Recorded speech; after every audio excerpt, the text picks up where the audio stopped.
Hello again. Welcome back. Another film club. Another movie. We watched a great one this week. First of all, hey, how you doing? It's me and Groot again. Maybe we never met? I don't know. I'm Carson. This is Groot. I'm sure you know Groot. Groot's pretty world famous. But anyway, don't let him hear you say that. He gets really big head about it. He's all like, I'm Groot. Anyway, you guys, welcome to the Filmstruck Film Club. We watch a movie a week. We're just trying to, kind of treat it like a book club. We're trying to watch as many important classic international fucking movies as we can. So we've been scratching them off every week, baby. And this week we watched a great one. It was just recently put on the Criterion channel, so that was a big reason why I picked it. I was like, oh my god, this movie's finally here? Because it had been eluding me forever. I'd been wanting to see this movie. I'd been actively saying, whenever that comes to streaming, I'm going to pick it. And here we go. The second it was available for us, I picked it. This week we watched 1979, Hal Ashby, Being There, with Peter Sellers. What a great frickin' movie that was. Oh my god. I love Hal Ashby, and I've only seen one of his films before this. Now I've seen two. But Harold and Maude is one of my favorite movies of all time. Bud Cort, Ruth Gordon. If you've never seen it, woof, go watch it. It's hilarious. It's very touching. Great music. One of the greatest performances ever from Ruth Gordon. And, I tell everybody that I think it's my favorite romance film ever made. I think it's the best one. So anyway, that's my pitch for Harold and Maude. But I loved it so much that, it was like Being There was always kind of this elusive one where I was like, that's the one I should watch next. Shampoo had been around on the channel every once in a while. I almost picked that a couple times, but I never did. And so here we were, where it was like, boom, it's time.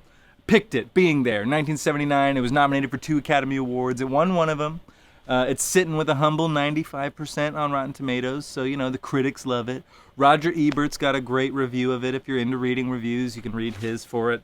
It's one of his, great movies, I don't know if I mentioned this already. It is based off a book from 1970 by a Polish writer named Jerzy Kosinski, who, may or may not have stolen the idea from a 1932 Polish novel, but I'll let you do that research on your own. It's called The Career of Nicodemus something, and just check it out. There's some controversy there, but I didn't know any of that before watching this movie, so all I know is that Peter Sellers had wanted to make this movie for some time.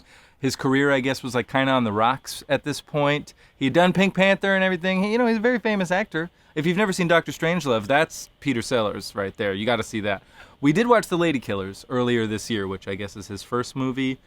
So it's kind of sweet that we watched Being There, which is considered his last movie, even though I guess there's one more after it. But yeah, Peter Sellers read this book, and I guess he wrote a telegram to Jerzy Kosinski saying gardener for hire, which is a cute way to kind of start the correspondence that led to an Oscar nomination for this guy. Yeah, the I don't know if I said it already, but Peter Sellers was nominated for this for Best Actor, and then actually there was one win for Best Supporting Actor by Melvin Douglas, who plays Ben Rand, and we'll get to him in just a second. But I found this film to be quite hilarious. I laughed a lot. Tonally, sense of humor-wise, it really fits in with some of the other films of the time. It kind of reminded me of Arthur, Tootsie. The character of Chance reminded me a little bit of Forrest Gump, which is great. Forrest Gump, if you're in the same lane as Forrest Gump, you're doing something right. But Chance is just, he's a sweetie pie. What can you say? He tends to a garden for a rich guy, and the rich guy dies, and so then Chance is kind of screwed. He's been living in this rich guy's house forever, seemingly, wearing his old clothes. This guy doesn't have an ID. He's never been in an automobile before, let alone learned how to drive. He just watches TV. That's all he does. He watches TV in every room. I mean, when he's not gardening, he's watching TV.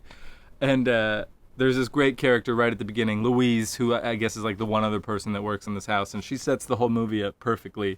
She's just the head of the house is dead. What the fuck are you gonna do, Chance? You need to find yourself a lady. Anyway, I'm out of here. And we only see Louise one other time, and she fucking nails this line. I'm not even gonna spoil it for you, but just know that by the time Chance is on TV as Chauncey, and she sees him, she's got a great line. Maybe I'll say it in a little bit. But anyway, yeah, Chance winds up in a precarious situation where he gets hit by a car.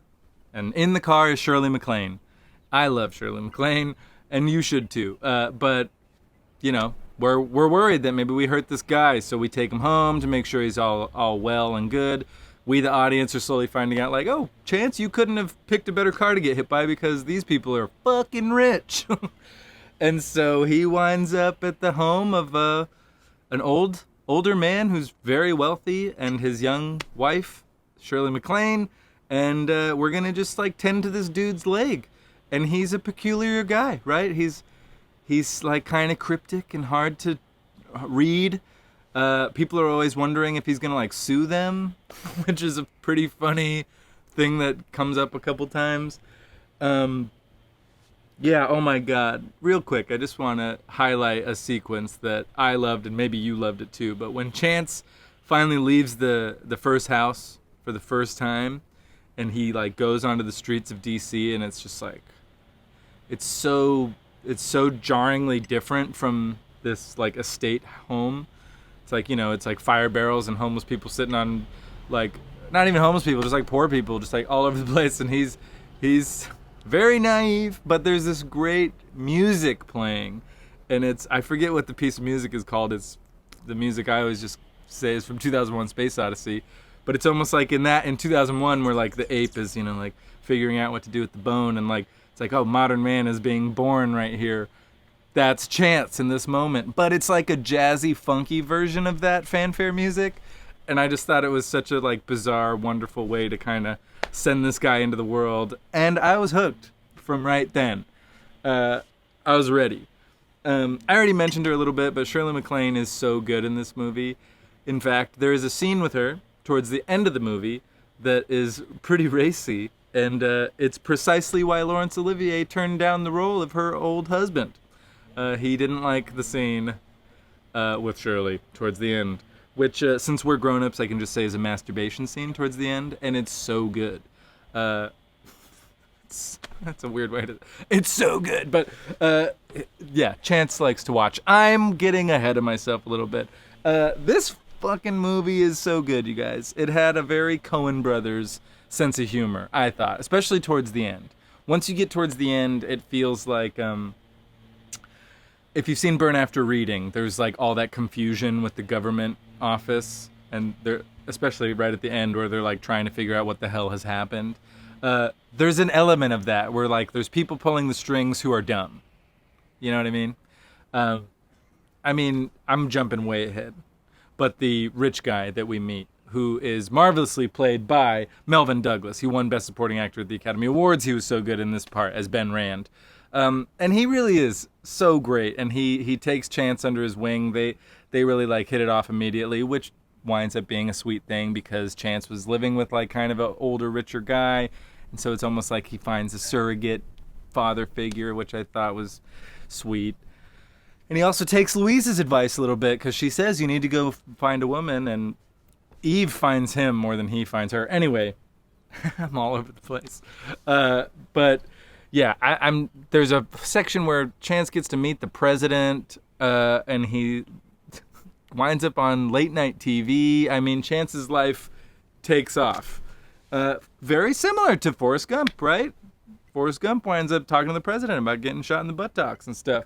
So there really are some wonderful little references to... They're probably not references at all from Forrest to Chance, or it doesn't matter.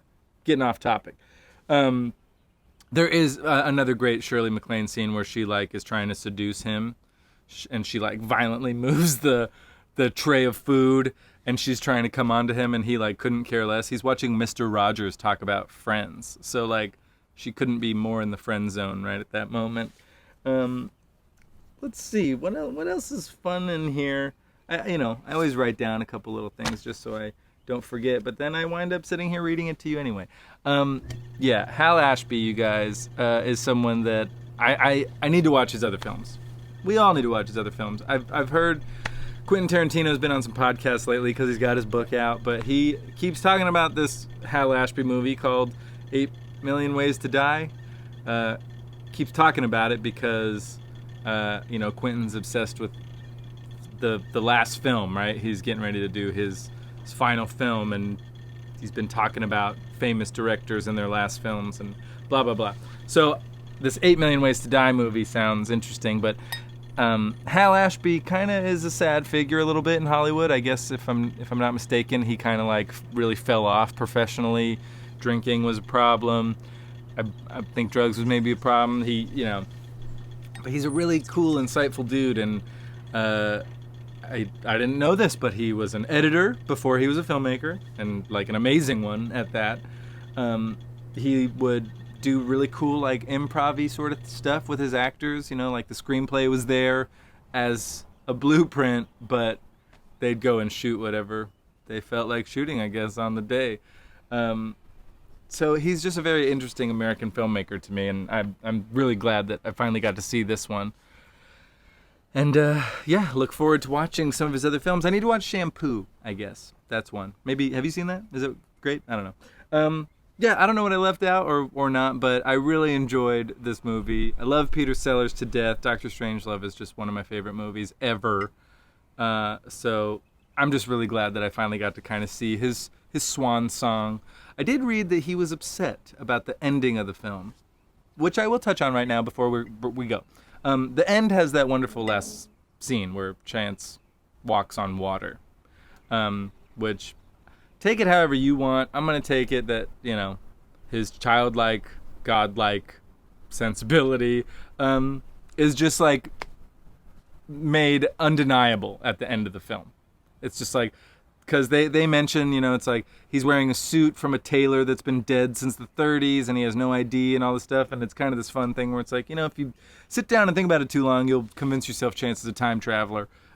He's not. Or is he? But the ending has this beautiful moment where he walks on water and you're kind of like, wait, is he walking on water? And he dips the umbrella in to show you that like the water is deep, but he's able to walk on it. And then the film ends. And it's just like kind of a super beautiful ending. Credits roll, and then we go straight into an outtake. Mind you, it's an outtake that I'm so glad I got to see, because the section early in the film where he gets like kind of cornered by a bunch of hoodlums and the kid's like, you tell Raphael that I said this. Anyway, the whole thing with Raphael, you finally get to hear the message from Raphael in this outtake during the credits. And it's so funny because we know Peter Sellers as this hilarious guy, and I guess he was upset with this outtake section because it like instantly breaks the mystique of the character that was Chance. We just see him do this like godlike thing, walk on water, boom, the movie ends, and now you're going to show Peter Sellers acting and like really just eliminate the illusion altogether. So he was pissed. He didn't like that.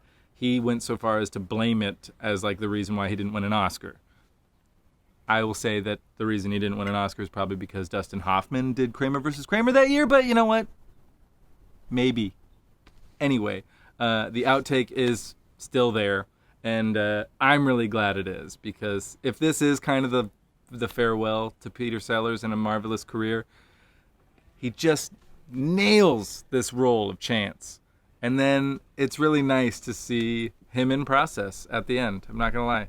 So I understand why he was upset for like the magic of it, but for just I want to give him his flowers, right? So it's fun to get to sit there and watch him work. Anyway, so glad you watched the movie this week. Watch every movie every week. The easiest way to do that is to follow us at FilmClub, baby. Every week we're picking a new movie. Every week we're going to talk about it, and then we're going to pick another one the following week, and the wheel's just going to go round and round and round. Groot and I love you, and we're going to see you next week with a great movie. We're watching something animated. Hey!